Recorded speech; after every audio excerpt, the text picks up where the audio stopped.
Hey, Welcome on a Wednesday morning. Today we are excited to do basically part two. Terry was here a couple weeks ago and he talked about how to work with investors and what that looks like. Today our topic is about how do you find investment money, where to look for it, and how to go about either getting investments for you or finding money for investments for other people. We are yep, let's grateful go. you're here, Terry. So take it away, sir. Okay. Well, this will be open for questions. This is a really simple one. I've raised about $5 million in private capital, all from friends and family and past real estate clients. I mean, simply by doing a couple real simple strategies. So if you, I think the first question you need to ask yourself is, number one, do I want to grow my wealth with real estate? Like, I mean, you can certainly be an agent and grow your wealth being an agent, and that's going to generate cash for you. And you hopefully you're saving it and living below your means and maxing out your 401k and doing all those important things. But if you want to own rental property, if you want to own real estate as an asset class, then you're obviously going to need money, right? So let's talk about a couple of the ways that you can do this. When I first got started at flipping, I didn't have any money. I didn't know anybody. Well, I knew a bunch of people with money. I just didn't know how to ask them for the money to use. So the first flip I did, I flipped out of my self-directed 401k. So what I did is I moved all of my 401k money over to what's called a self-directed 401k or a self-directed IRA. And in a self-directed vehicle, you can buy real estate, flip real estate. You can buy and holds in it if you want to. It's probably not the smartest thing to do. But if you're looking to flip real estate and you don't have money, that is how I got started. I think I had $150,000 in my self-directed 401k at the time. And there are a lot of rules around it, and we certainly can get into those if you all want to go deeper into that. Well, I guess the first question would be, is there a penalty for moving things over to self-directed and for taking money out for that?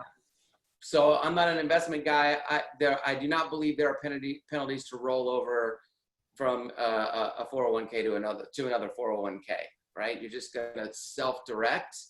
And self-directed, basically, there's two ways you can self-direct. You can self-direct through a third party. Like there's a company called Advanta that will handle it from start to finish for you. They'll do everything. They'll help you fill out your paperwork, roll it all over. And Advanta is kind of an administrator. They're a little bit more expensive, but that's the safest way to go. The second way to go is you set up what's called, you self-direct yourself, and you set up an account with what they call full checkbook control. So that's the way I did it. And I learned all the rules, and I made sure I followed all the rules, and I did it myself.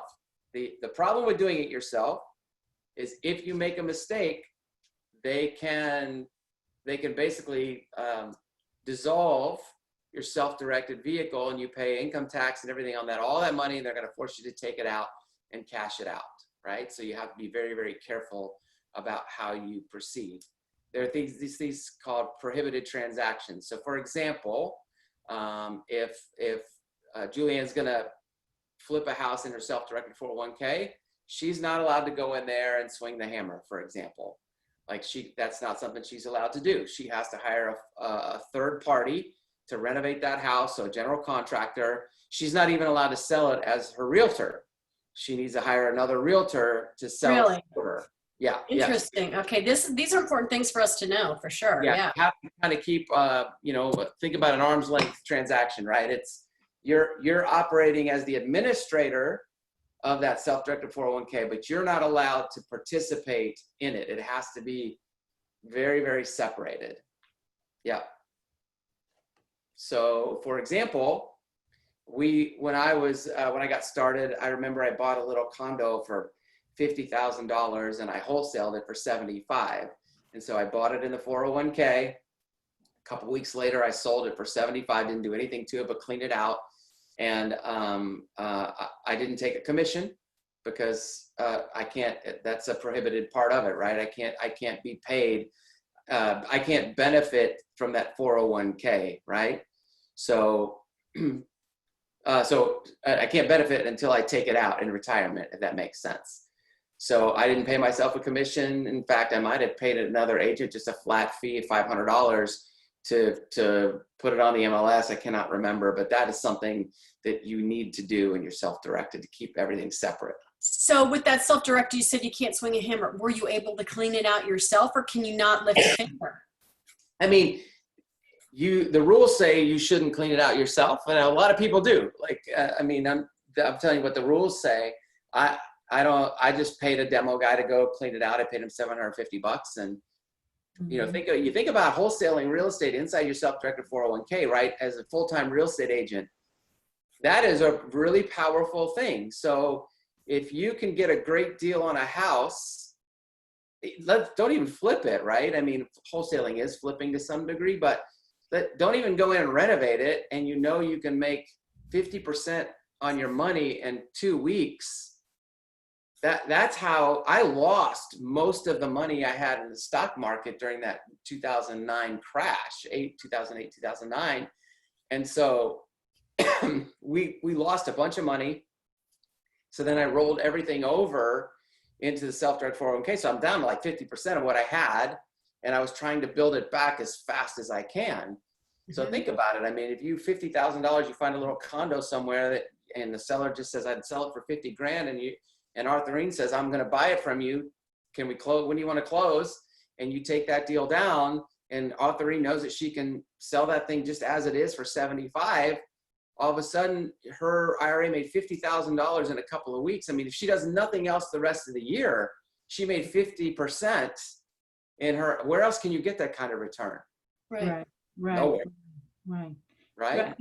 So Terry, I have a question for you. Let's say you want to set up an IRA. So how much money can you, without moving it over from a 401k? So the question would be, does it have to be in a retirement vehicle in order for you to flip it over to a self-directed? You can start a self-directed from scratch, right? Just like, okay, yeah. Instead of putting it into a regular IRA, you set up the self-directed vehicle by itself, and then you make contributions every month, right? So us as real estate agents, we can contribute up to, I think it's like $19,500 or close to $20,000 a year if you have an S Corp set up into your retirement, and then your company can match it, right? So between my wife and I, we were putting in $50,000, $60,000 a year when we had really good years into that self-directed 401k that we didn't have to pay taxes on, right? Yeah. So that would be different than a SEP though, right? So a SEP IRA? Yes. Yeah. Yeah, the self-directed vehicle is different than the SEP. Yeah. Got it. Because you would create, right? Like most of us have created corporations, right? LLCs or Correct. right? Right. In an S Corp, you can put in a certain amount, and then your company can match 50%. So Shine makes $200,000 a year. He W-2s himself out of his S Corp, right? So $200,000 in commissions come in. He's gonna live off 80. So so he's paying himself a W-2 salary at 80,000 or 40,000 plus bonus, however his CPA wants to structure it. But let's just keep it simple and say 80. Shine can go in and contribute a certain amount of his income plus the company match, and he can put in $30,000, $40,000 a year if he's got the money to put in there, right? And so we did that for 4 or 5 years, and now I've got about $500,000 in my self-directed 401k that I lend out to other investors.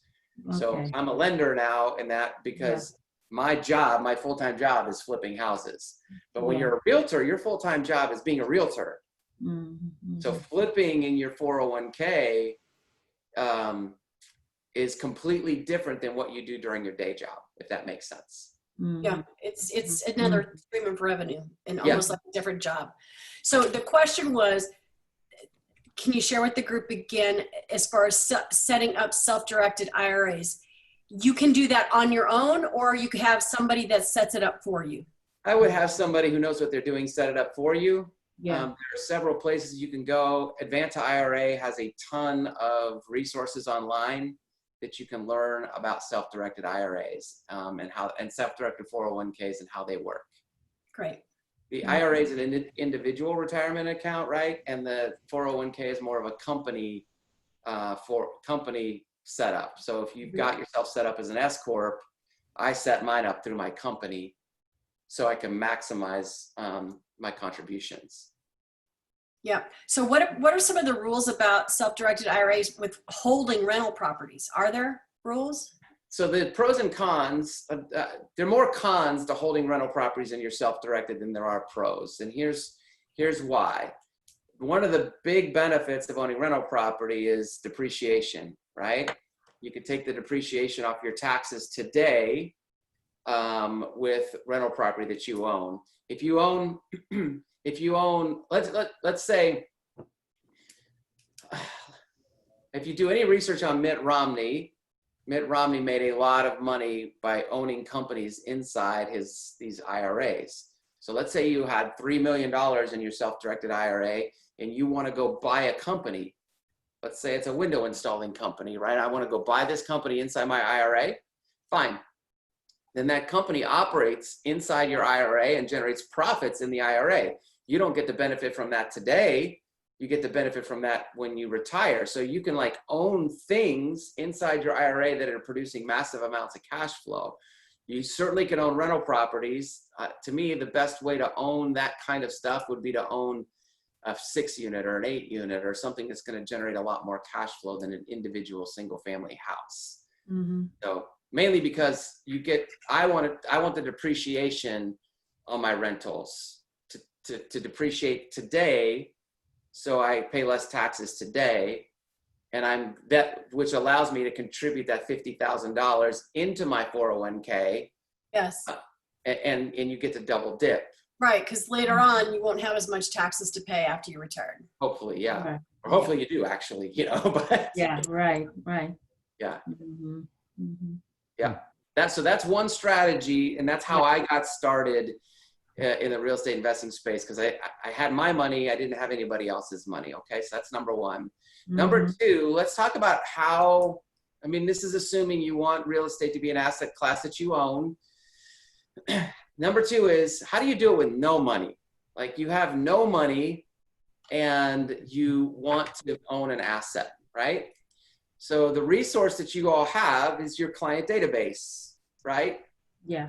And that's where I started. I mean, today, the people that have sold, that I help buy and sell houses, I have one investor who invests $650,000 with us. I have another investor who's at $300,000, and he referred me to somebody who is at $650,000. So between 3 guys that I either had a direct contact with as a client in real estate, plus that referral, I've got almost $2 million of the $5 million that we've raised with those 3 guys. Okay. So here's how you do it. First of all, you have your credibility as a real estate agent. If those people think you did a good job for them, you've already got credibility in real estate. Now, you think you don't have any credibility in the investing space because you don't do it, right? But your client doesn't see it that way. They see that you are in real estate. They don't know the difference between you're just help them buy a house and this is a rental property. Real estate to them has a pretty big, broad umbrella sometimes, right? And so you get more street credibility with your clients than you actually give yourself.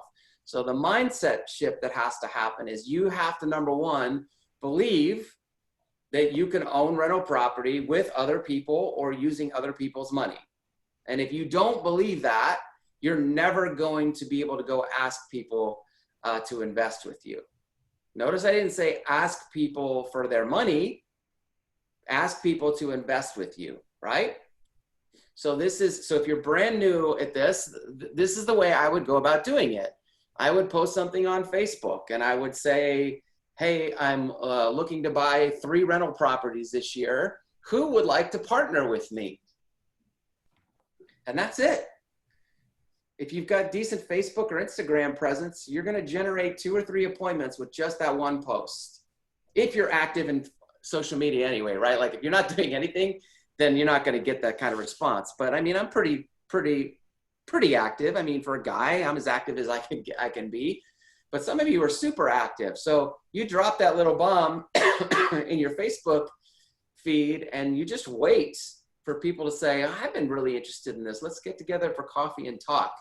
And you start generating conversations. You start generating appointments, probably with the people that you've helped serve along the years, right? So that's how you get started if you have no money. So what kind of things do you need to do if you're getting investors like that to protect you and them as you go into this partnership? Okay, so let's say that Grace, she goes and she finds a property, and it's a pretty good deal, and she's having these conversations, right, with people that she wants to own rental property with. So the first thing is find the deal. That forget about everything else until you find that property that you want to buy, and make sure that the property works as a rental, that it's going to generate the cash flow you want it to generate. In my opinion, it needs to be between $300 and $500 a month at least, and that you have a way to buy that property. So if you're not having conversations ahead of time, you're going to be in panic mode, right? So, but once you identify this property and you've identified the person that you want to own the rental property with, you have to figure out the rules of the game. This is a game now. So what are the rules? Well, maybe one of the rules is who's coming up with the down payment. I don't have any money right now. I just maxed out my 401k. I put 50 grand in there. I don't have the money. So what do you have? You have the opportunity, right? You're bringing the opportunity to the table. So I have the opportunity. So that's what I have. And you define what that opportunity is, right? So I'm drawing a column on a piece of paper that says, what do I have? I have an opportunity. So that's intangible. So how do you put a price on that opportunity? Yeah, it's hard. So the second thing you have is you have the knowledge, right? So now you have the knowledge. So you have the opportunity and the knowledge because you're in real estate. Remember, we talked about that. You're the expert. You help them buy the house. They think you're a bigger expert than you think you are. And so when it comes to investing, you might be super insecure about it, but they think that you're fine. So again, it's a mindset shift. So with an opportunity and knowledge, now you're going to take that to that person that you've already developed a relationship with and say, I have this opportunity. And we look at it. Right? So now we're going to look at that opportunity together. And now what do you need though? So you have to know what you need before you approach the person. You're going to need money because you don't have money. So I need money. What else might I need? Just money's probably pretty good, right? So resources or vendors? Yeah, maybe you need contractors. Now they're going to look at you funny if you say, I need contractors from you, right? Because you're the real estate guy. So that's probably a negative need. So let's move that over to your what column, like what I have. Let's put contractors, because we all know how to get contractors if we don't have them. We have 900. I have contractors. Yeah, we have 1,000 people to ask in the KW Rawls group. I mean, we can get anything we want in there, right? So you have contractors, you just don't know it yet. So let's move that over from their column to your column. So you just need money. Mm-hmm. They know that they want to invest with you because you've had these conversations. You know that you need them for money. And so here's the win-win. So what can we offer? How can we work this out? So somebody approached me with an opportunity, knowledge, and contractors, and I'm not in real estate. So forget Terry Berger as the real estate investor for a second. I'm an engineer that works at Lockheed. And I want to be in the rental business and own 20 rental properties. So I'm your friend. You help me buy a house. We're going to get together. We're going to talk. And I have a bunch of money sitting around. So what I want to know is, I want to know how much money I need to invest, what that looks like, and let's set up the rules. So you're going to come to me and you're going to say, It's a $100,000 property. It needs $20,000 in renovation. But when we finish that, that house is going to be worth, call it 170. So I can get it for 100. We're going to put 20 in it. It's going to be worth 170. And oh, by the way, it's going to rent for $1,350. Okay. So we're going to keep this as a rental. And here's what I'm proposing. I'm proposing that we own this project 50-50, but I need you to front all of the money. So what does that look like? Let me show you what I do. Give me just 1 second to pull this up for you.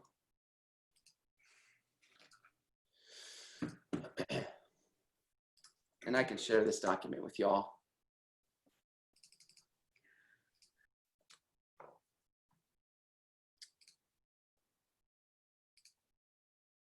So I'm a numbers guy, and this is what I do.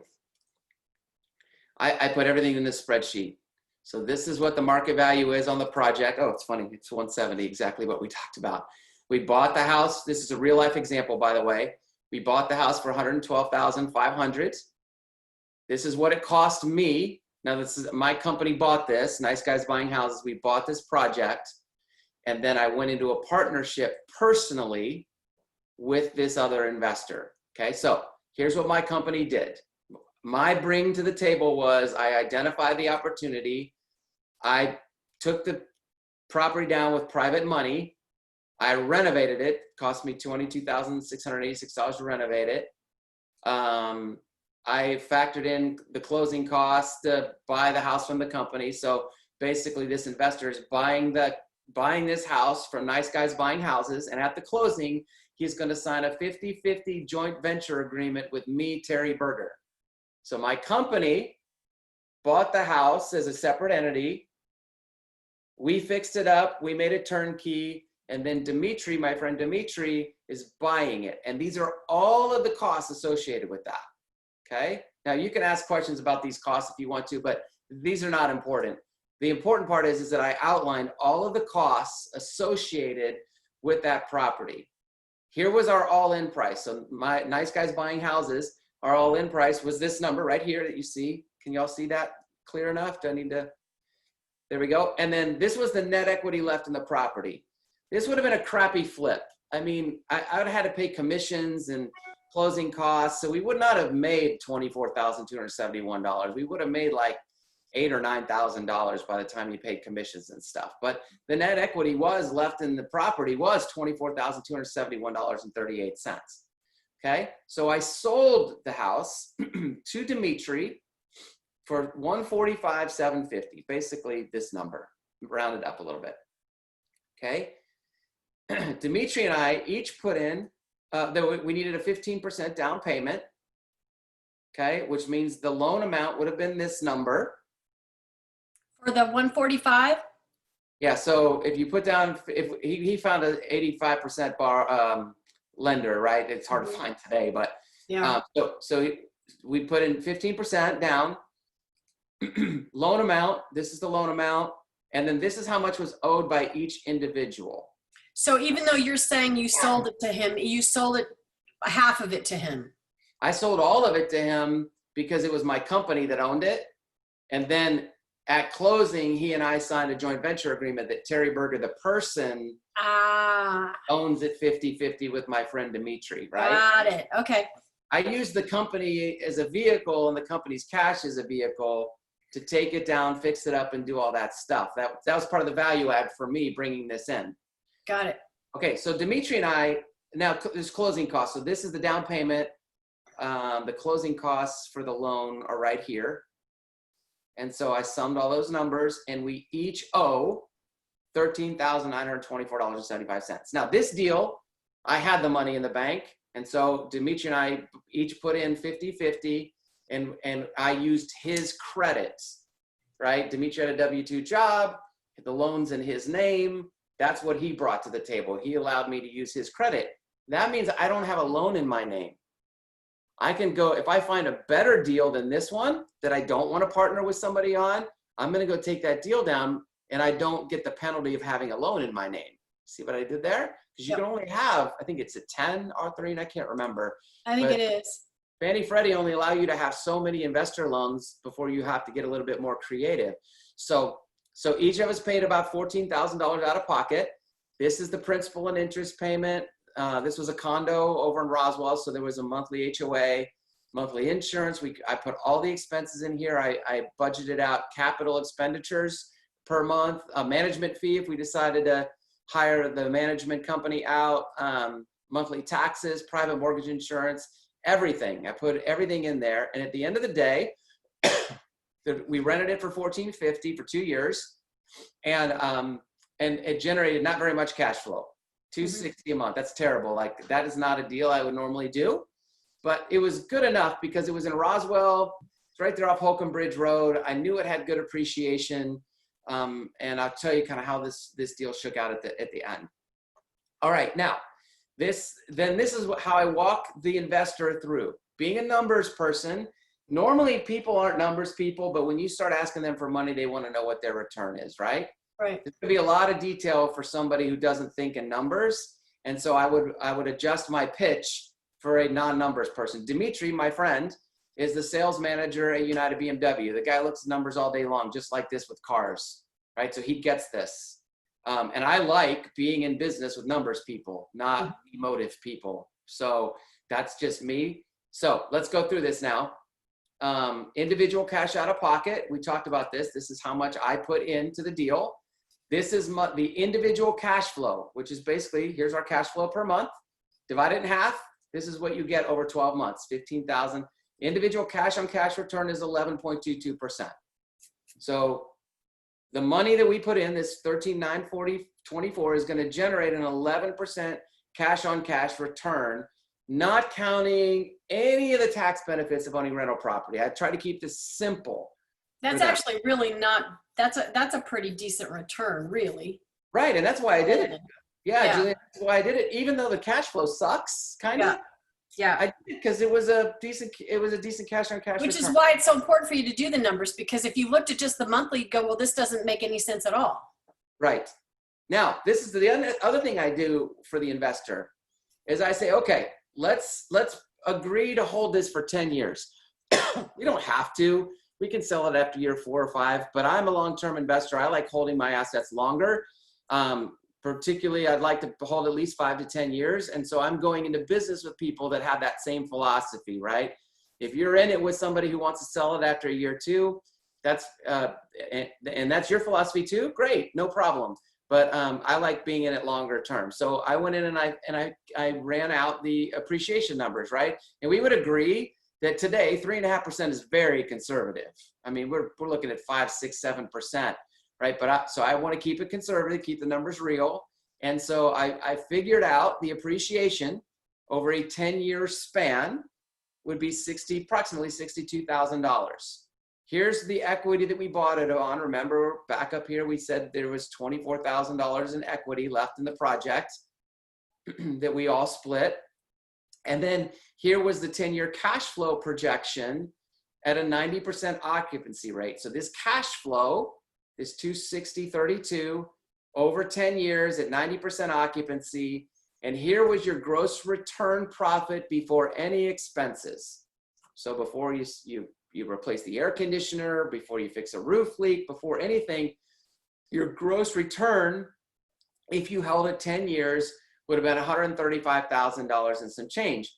Your cash on cash return from your original down payment of that $13,924.75 comes out to be a 310% cash on cash return over a 10-year period. Do you think you can get somebody excited about that? Amen. Yeah. They're not going to get that in the stock market. This does not count any of the benefits of owning rental property from a tax perspective, right? The bonus depreciation, all this other really cool stuff that you can do. This is which Dimitri would be writing off because it's not in your name. So that's an added benefit to him, right? Kind of, but we don't, because we have this JV agreement. I get to write off 50%. He gets to write off 50%. We're on Oh, the okay. deed. All right. The loan's in Dimitri's name, but we're on the deed together. Got it. Yeah. Okay. So we both own the property as joint tenants. I can't remember if we're tenants in common or right of survivorship. Whatever Lon told me to do on a rental deed, that's what we did. So, okay. So you don't have to remember that information. You just got to call Lon and ask him, right? And that's what I do. All right. Now I said, okay, well, let's figure out what it costs to sell in the future. So I kind of put down, okay, if we sell it in the future for this amount, we're going to pay approximately $9,000 in real estate commissions if I sell it. And you kind of go down that road.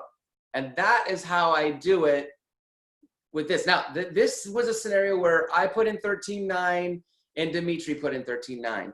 But you can, I was brand new at this. Today, I would say, forget that, man. You look at this number down here. Yeah, this one. So let's say Dimitri had to put in all $28,000 of the down payment. And I had to put in 0. How much would my return be if I put in 0? Infinite. It's infinite. Like, I put no money in and I'm getting a check for $120 a month. I mean, the only return that's better than that is Keller Williams profit share, right? Like, seriously, so that's an infinite return. I would try to convince him today to put all of his $28,000. And yeah, his cash on cash return is going to go down to half of this number, right? But this number is what I'm selling him on. That 10-year down the road, you're going to make, 30% a year on this thing if we hold it for 10 years. And year one isn't very sexy because, you're putting in 28,000 and you're getting a, right? You guys understand that, right? If he puts in 28,000, his return goes down by half. Right. So how does that affect the 309? That's going to go down too, but it's still going to be at least 100%. It could be 150% over 10 years. Yeah, because this number is going to change here too. Got it. But 150% is amazing. Huh? Yeah. Yeah, this is a great deal for Dimitri. Now, let's talk about this one. We got frustrated with the property and we decided to sell it. We actually decided to sell it after year 2. We're getting ready to turn over the tenant and she's been in there 2 years and we got some good comps. Obviously, you guys know how hot the market is, had some really great comps. And we sold this thing to her for $185,000, and I had it market value after year 2 was $175, and we sold it to her for $185, and we sold it to the tenant for $185. So she bought the property, closed last week. We each pocketed 25 grand a piece, and I put that in my savings account this week so that I can go look for another opportunity. So that's just one example of how you can do partnerships. My encouragement to you is try to do partnerships where you're bringing the opportunity, the knowledge, even the management, if you want to manage it, and just make it easy for that investor and you just get all the money that you need for that deal. Would you be willing to share that spreadsheet with you? Yeah, happy to. There's another cool thing in the spreadsheet I'll show you. Yeah, I'm happy to make a copy of it for you. I have what's called a settle up calculator in here. So I take all the Alta expenses and I put it in here and I make sure everything's right. And then this gets all filled out right after closing so that 10 years from now, if I have to go back and look at it, I know exactly what we did. Does that make sense? Yes, for your tax. And it's got taxes. Yeah. It's got a loan calculator built in, so you can just go in here and you can put in what the principal is, and it'll automatically calculate the rates based on whatever the rate is you got quoted by your lender. Let me see if there's any other goodies on here. Oh, rent increase calculator. I factored in if you increase the rent 3.5% every year, what does that look like? And then of course all those numbers get loaded up in this this spreadsheet. It took me probably 20 or 30 hours, but I will share this with you, no problem. That'd be great. Okay. All right, that's just one example. Now, I'm working with somebody in the office who I respect a great deal, and we're trying to figure out how to own rentals together. And that's going to be the strategy. It's like, I'm finding the opportunities, bringing the opportunities. Why don't you bring the cash and let's do this together. I have a friend in Michigan who is friends with a very wealthy attorney in the Detroit area, and this guy's got it made in the shade. The attorney recognizes that Mike, my friend Mike, has the opportunities. And he basically just made an offer to Mike. You find the opportunities, I will pay for them in cash. No loans, no nothing. I'll pay cash, and we will own these things as 50-50 partners. And Mike puts no money in. He just finds the opportunity. He gets that deal. He gets it rent ready. He prepares it, and then the investor buys it for cash, and he owns 30 properties like this.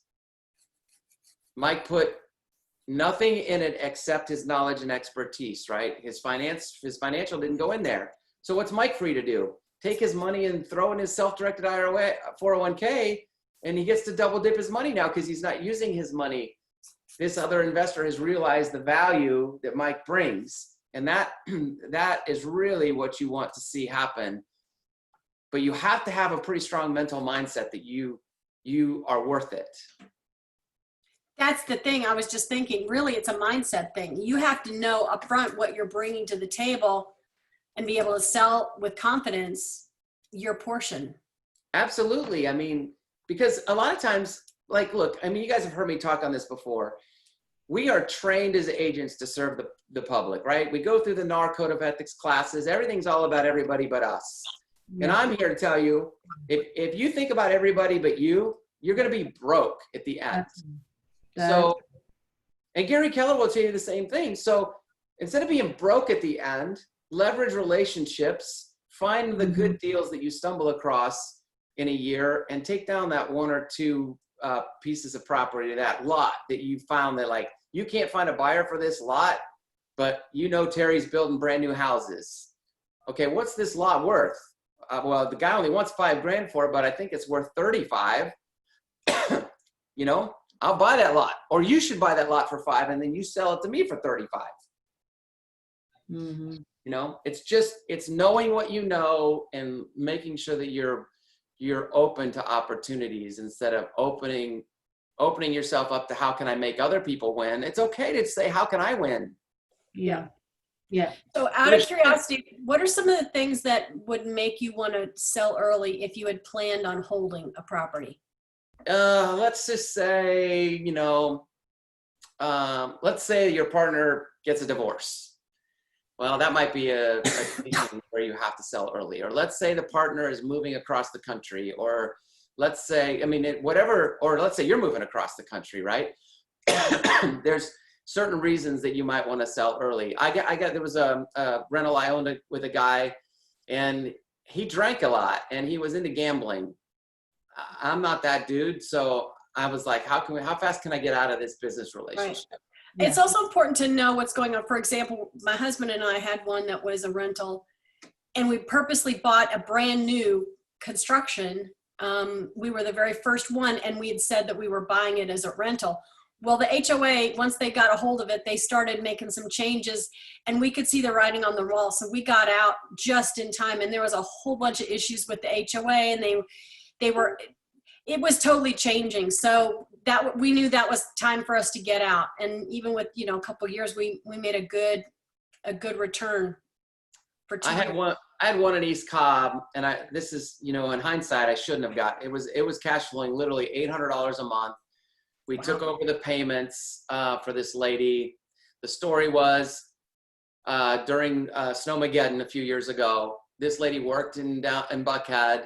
Her dog was cooped up in the house for a week in the cage, almost died.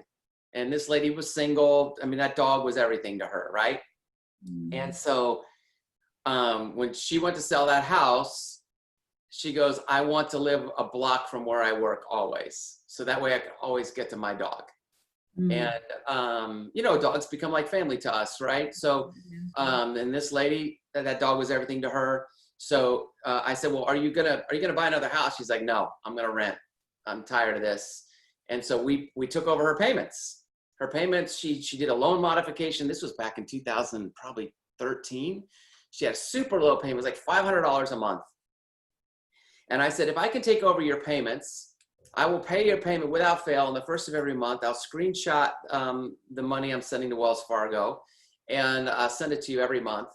Would you be willing for me to take over payments and you sell me the house just for straight up taking over payments? Because the house needed $40,000 worth of work. Okay, so let's do the math on this. I'm getting an asset in Lasser School District at $500 a month. Is that a good deal, no matter what condition the house is in? Yes. Absolutely. That thing leased for $1,400 a month. Mhm. So we were making about a $900 gross cash flow on it. Now, I had to put $40,000 of my own money in it, right? Because her question to me should be, if you're taking over my payments, why would I believe that you're going to take over my payments? Ma'am, I'm putting $40,000 of my own money in this project. If I don't make the payments, I'm losing $40,000. Is that enough proof for you? Yes, it was. And for her, it was. And so that's what I did. And I did protect her a little bit. I gave her what's called a wrap mortgage, which is basically some extra protection for her that if I didn't make the payments like I promised, she could foreclose on me. But I was still making those payments to her lenders. The loan stays in this lady's name. I'm making payments, but the deed is in my name. So there's a lot of you are like going, how does that even work? That's got to be illegal, right? It's not illegal. When they sign the loan docs at the closing table, there's a little document that they sign that says, we can do on sale clause, right? We've heard about this in real estate school. If the deed changes names, we can call the loan due immediately, right? Yes. It doesn't say that it's against the law to change the name of the deed.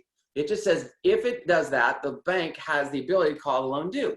Well, I mean, I've been in the real estate investing space for a long time. I have dozens of friends who owned hundreds of these kinds of properties like this, and they've never had one come due on sale. The lender's never called it due. But Do if you the have lender- to call the lender to Nope. just let them know what's going on? There are a couple of tricks, right? So let's say Regina, I'm gonna use you as an example. So let's say I'm buying your house, Regina Olds, and the deed's in her name, right? So there's a couple of tricks around this. Now, this is not what I did, but the trick is you can create an LLC called the Regina Olds LLC. So when I buy that property, who owns Regina Olds LLC? I do, as the buyer, right? But when the deed transfers, it's transferring to Regina Olds LLC. So if for some reason that warranty deed comes across a $20 an hour bank employee's desk and they look at it and they go, it was Regina Olds, but now it's Regina Olds LLC. That looks normal to me. And then that's it, right? It's gone. So those are the little tips and tricks, secrets that you can use to do that. I didn't do that in this case. I just put it in my company name. I paid her mortgage payment every single month for like 3 years. And so to circle back to Julianne's point, when would you decide to sell? This house had a 2-story loft and they complained about the HVAC in the system every single month without fail. I could not get this house cool for these people. Then the next tenant comes in. We owned it for 3 years. Next tenant comes in. They're complaining about the HVAC in this loft. It was an energy inefficient house. And I just got sick of dealing with it. So I sold it and I made a bunch of money on it. I think we ended up at the very end of it, I think we cleared $65,000 in profit, plus that $900 a month in cash flow I got for 3 years. I mean, it was a sweet deal. Never should have sold it. Yeah. You know, it's $1,000 a month. Yeah. You know, never should have sold. I should have put up with it. I should have put a mini split upstairs. There are a million things I could have done, but I was new. Yeah. And I got tired of dealing with it, right? So Yeah. I sold it. So, Shine was saying that this is really great insights, and he's curious. So, how do you convince clients to raise cash to invest in fix and flips? Okay, so now you're talking to, so we'll take a complete turn, right? We're talking about owning assets as rentals, as realtors with people that you're in relationship with. House flipping is a lot more risky, right? So that's where you start to run into problems. And Shine and I have had conversations about this because it's harder to convince somebody to give you $40,000 on a house flip, but you can certainly run them through a very similar spreadsheet. So Shine approached me as a new investor, and like I know Shine, I know he has the ability to find a good deal and smell out a good deal. And if he brings it to me as his investor who he knows has money, I might tell Shine, what are you looking to get out of this? He's like, man, I'm just looking to learn. I feel like the price is right. And I'm like, well, what do you need? I need money. Okay, great. How much money? I need all of the money. All right, so you need the purchase price plus the rehab, right? Shine, yes, that's what I need. Okay, here's the deal, man. How many flips have you done? None. You've done no flips. Like, this is pretty risky, don't you think? Like, you've done, like, I don't know how much I'm gonna have to get involved in this deal now, because Shine's like, I found the deal, here's the deal. So I'm gonna go to, me being a negotiator, I'm gonna go to Shine, I'm gonna say, I'm gonna give you all the money. In fact, Shine, this is what I'm gonna do. My project manager will even turnkey this thing for us. Like, you don't have to do anything except put the sign in the yard at the very end, and you take your full commission, and let's be, how about I give you 25% of the profits? Yeah. Would be good enough for you. So if you list it on the back end, and let's call that 3%, that's yours. If I gave you a 25% JV agreement on this deal, would that be okay with you? And if Shine says, yeah, I just want to learn. Terry, I want to be able to access what you're thinking. I want to see your numbers. Oh yeah, great. I'll give you all of that. You can talk to my project manager every day. You can look at our budgets. I'll share everything with you like that. Those are the kind of deals. And Shine says, yeah, I'll do that deal. At the very end, we make $50,000. Shine sells it. He gets his 3% commission, and then he gets 25% of my deal. That's the kind of deal that you might be able to do with someone who's looking to help you be a house flipper. If you're me, if Shine does that deal with me and he finds 10 deals a year, he might be happy doing that with me and not doing anything because he likes being a real estate agent. Does that make sense? Yeah. Like, you don't need to be an investor like me. I got sick of people. Like, that was my problem. I sold 90 houses a year. And every time I sold a house, I got burned out on people. I look at people like Anna Kalinsky and these people doing 300 deals a year. And granted, I know Anna's not selling all 300 or whatever, but she loves people. Like, I want to sit in my office by myself and do real estate deals. Like, so I got burned out on people. That's why I pivoted. So, but you guys, like, if Shine says, man, Terry, I can find 10 deals like this, I'd be happy with 25%. And we do 5. And then he comes to me, he's like, hey, 25% is not enough. And I look at mine, I'm like, am I happy with the relationship I have with Shine? Can I go up to 30 or 35%? Yeah, I can do that. By that time, I said 40%, Terry, and we have a deal. yeah, it just depends on the deal, right? Yeah, because I have experience flipping, Terry, so I can find these deals all day long. So 25% won't work. 40% on the first one, and the next one we're in 50-50 together. And it's all negotiation. Exactly. That's exactly how it would work. Mm-hmm. Yeah. So what are some of the things that you look for when you're looking for an investor or somebody that wants to flip? Because, I mean, we need to make sure that we're smart, looking for the right kind of person. Yeah.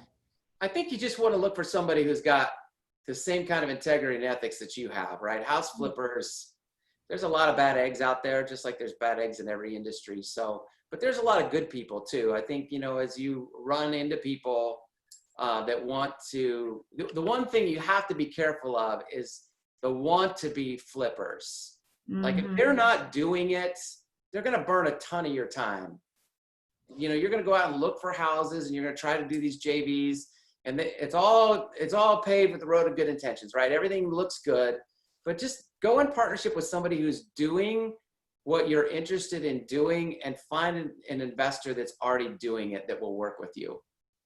That's the key. I mean, if you got a friend at church that wants to be a house flipper and they have money, I mean, you can learn together, sure, it's fine. But don't, to me, I just want to fast forward my success. That's all. Like, I don't want to learn with somebody else. I want to learn from somebody else that's already doing the thing I want to do. Mm-hmm. That makes sense? Yeah. Yeah, that's a really good point. And there are a lot of wannabes out there that are looking to get into investing and those are not the people to learn from. You're going to make a lot of mistakes. I mean, and the thing is, the other piece of this from the agent perspective is, where is your loyalty, right? Because when agents from the office call me all the time, and they either want a number, they want me to go look at this house, And there was one agent in our office, and her loyalty was with the seller, not with me. And I'm like, so I threw out the number, and she's like, well, I got 6 other investors offering more than you. I'm like, well, if I'd have known there were 6 other investors, I would have never come over. Yeah. Like, that is not a win-win for me to compete against 6 other investors that you called. Now, that's good for her seller. Don't get me wrong. If she's representing that seller and is in business with that seller, absolutely, that's what she has to do. I am talking about being in business for you, and you're looking for an opportunity to win, right? That means you need to partner with an investor, and you and that investor are teamed up like this. And you're not against the seller, but you really do need to get a good deal on the property to make it work.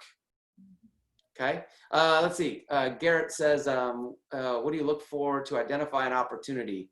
A great deal. I mean, honestly, it's just a great deal. And what I mean by a great deal is something that you've all heard of, this 70% formula. I kind of talk about it all the time. If your house is worth $200,000, in order for you to hit the margins you need to hit, you need to be at about a 70 to 75% of market value, right? So 70% of 200 is 140 minus what it costs you to fix it up. So if it costs you 40 to fix it up, you need to be buying that house at $100,000. And that is a easy, quick way to build in around a 12 to 15% profit at the end. Just a fast formula. That's all it is. Do those numbers work with the market that we have right now? It's hard. I mean, we literally stopped buying in Atlanta and marketing. I'm not spending, but maybe a couple $1,000s a month marketing in Atlanta. We used to spend 10. We move 90% of my company's business is in Greenville, South Carolina, because I can buy a house in Greenville for 40. I can put 40 in it, so I'm all in for 80, and I can sell it for 140. To make that margin in East Cobb, I got to spend 300, put 100 in it, and sell it for 475. So in essence, I can buy 4 times as many houses in Greenville as I can in East Cobb.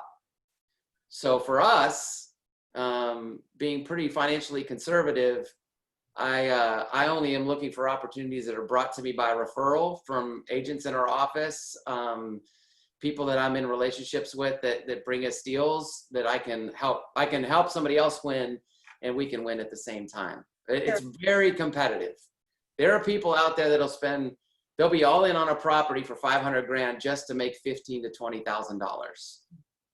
That's highly leveraged. I mean, you should never do that deal like that. That the margins are too skinny.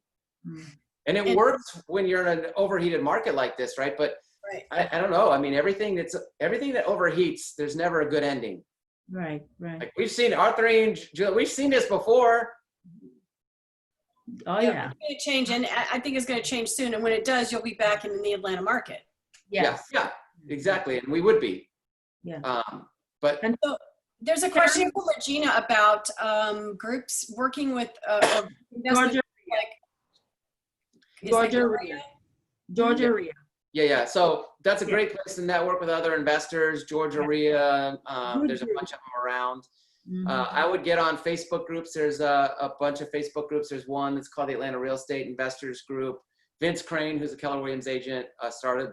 Yeah, that's it. Thank you, Kevin. Atlanta REI Meetup. It's on Facebook. That's the best one in Atlanta. It's free, and there are a lot of people doing deals in that group. Bigger Pockets is a podcast. Kevin, I got you before you got it there. Bigger Pockets, that's how I learned. I started on podcast number 1. And by the time I hit podcast number 100, I had like a master's degree in real estate investing, Yeah. The key is, though, don't just fill your head with knowledge. Make sure you go take some action. And I think if you partner with the right investor and you go, that investor is going to encourage you to take action, because active investors take action. Like we don't mess around. So I think that's why, again, I encourage you to partner with somebody who's actually doing what it is that you're thinking about doing. Again, we're talking a little bit about flipping here, but to me, I flip to buy and hold. Our company generates cash so that I can buy properties and hold them. And I have 6 rentals. I wish I had 60. I wish I'd never sold half the real estate we sold. Yeah. we've got 4 right now, and yeah, I'm not going to let go of them anytime soon. It's just, it doesn't make any sense to get rid of them. The thing is, once you have 4 and they're generating $300 or $500 a month, you're like, man, I'm making $24,000 a year of gross cash flow, right? That's right. And you're like, wow, they're like, when I was out of college, that's what teachers made, $24,000, right? So then you're like, I got 8, and now that number goes to $48,000. You 48,000. Can I downsize my life and live off $48,000 a year? When you retire, yeah, between that, I mean, seriously, that's what I'm looking at it as, is this covers most of our expenses when we retire. If nothing else, it covers our insurance, right? So we're good. Terry, can you give us that formula again, that quick and dirty formula of how to buy property? Yep. So it's market value, or ARV, as you hear investors talk about it, times 0.7 minus CP, which is cost. I'm sorry, CR minus cost of repairs. Okay. That's important. You got to put that in there, because you're going to lose money if you buy it 70% of market value, unless it doesn't need much, right? If it doesn't need much. Now in East Cobb, there are investors paying up to 80%. So it's very common. I mean, you look at deals that people wholesale or sell, and I look at that and go, oh my gosh, I can't believe they're paying that. But even just knowing that formula is going to give you confidence to be able to speak to people that are even considering investing, right? Yeah. Mm-hmm. Right. Because you can do that math. Like if Shine's on a listing appointment and he hears some things like, I brought this story up before in my classes. The first deal I ever did, I went and this guy had to say it 3 times that he wished I could just call somebody right now and sell it. Mm-hmm. And at the time, I was all about pretty houses. I wanted my sign in front of pretty houses, and I wanted to, by God, I was going to get that seller the most money I could, because that's what I thought everybody wanted. Sometimes they just want to sell. They're sitting on millions of dollars, and $100,000 means nothing to them. Right. So that formula again is the sales price times 70%, huh? No, it's the ARV after repair value times 70% minus whatever you're going to use to fix it up. There you go. Max offer. Yep. Got it. The after repair value. Oh, that's important to know. Okay. Also, do you give your investors for your fix and flips a timeline? Yes. So when we borrow money from our investors, we pay them a rate of return anywhere between 8 and 10%. So when we borrow money from them, we usually use a 6-month balloon note. So after 6 months, we should have that property renovated and sold. But as the market changes, you have to just kind of adjust your notes. Like, our investors want to keep their money busy with us, so they don't particularly care about the balloon notes so much. But that's how I set them up, is a 6-month balloon. Okay. And if we go by it, I mean, my investors don't care. Like, it will blow by a deadline, and they don't even notice 99% of the time. Yeah. Because they know I'm going to pay them all their interest when I sell it. Right. So it's important to create that, like you said, be a person of integrity so that people continue to work with you. Now, I will tell you guys, I mean, listen, I'm a real estate investor. I mean, there's nothing more fun for me than to analyze a piece of real estate. Like, I love it. But and I know that there's lots of Keller Williams agents, and it's hard to profit share. It's hard to find it.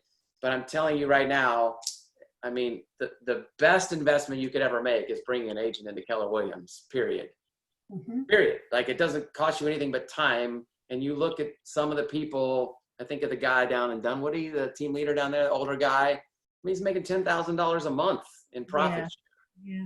Plus he has rentals, right? I mean, so I don't have a lot of people in my downline, maybe 1 or 2, but if I'm 52, if I had to do it all over again. Yeah, just got safe running in there. Yeah, absolutely. Be having some more conversations. Yeah. Agents to show them the value of KW. I mean, there's no value to me in KW right now, except I get to meet with people like you. Like, you are my value.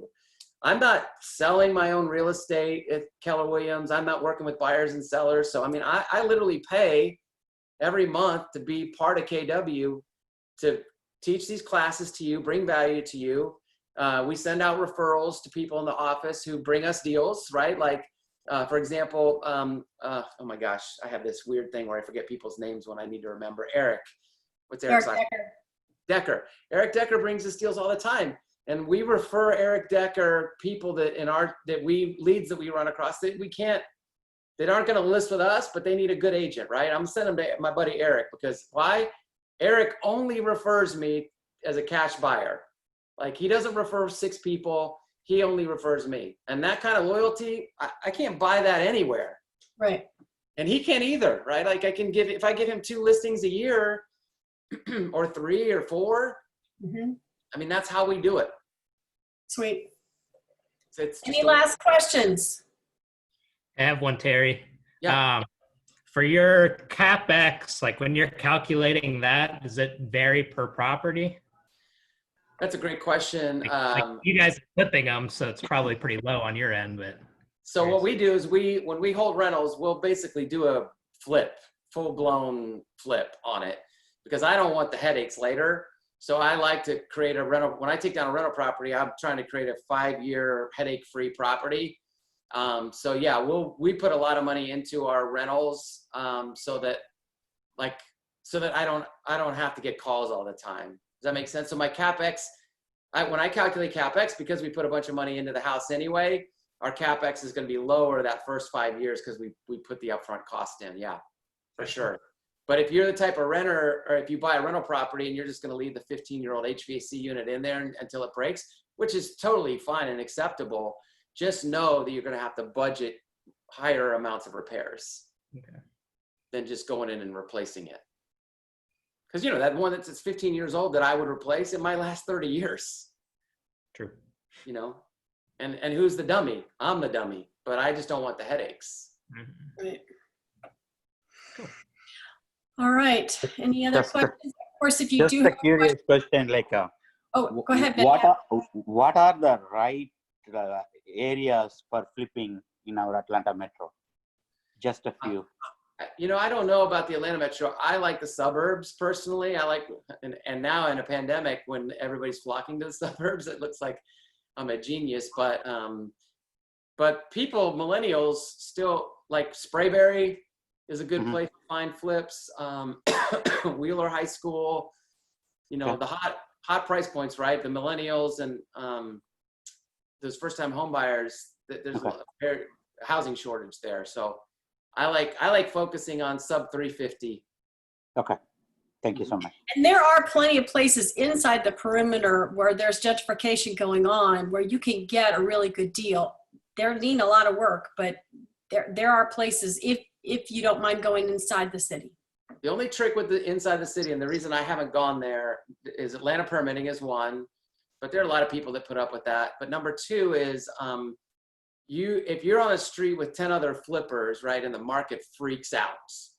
And when the market freaks out, it usually freaks out pretty quickly. It doesn't just kind of go. It just seems like, at least in my experience in 20 years, when there's a moment, it happens relatively quickly within 6 months, you know? So if you're on a street with 10 other flips going on and the market has a hiccup, if you didn't buy that house right and you're not renovating it in a good budget, then what if these other 8 flippers just dump their prices on you? And now the last one holding the bag loses, right? What I love about the suburbs is that in a neighborhood of 200 homes, there's rarely going to be another flip going on. It's usually just me, all right, or just you. So I feel like I mitigate some risk, and I'm a super conservative investor. So I'm not saying you don't go down there because there are people making a lot more money than me by investing inside the perimeter. Yeah. But when reckoning comes, and it always does, what does that look like? Yeah. I just don't want to get stuck with 10 houses.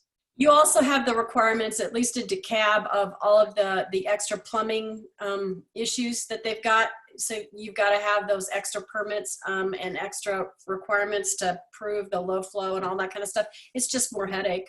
Yeah. I was gonna tell Venkat too. It's almost too late. If you can find anything in East Point at a great price, Okay. It goes in hours. And I've got an investor, past client friend, and she's making a lot of money in an area called Philadelphia, Okay, down, okay. down in the Sounds city. Yeah.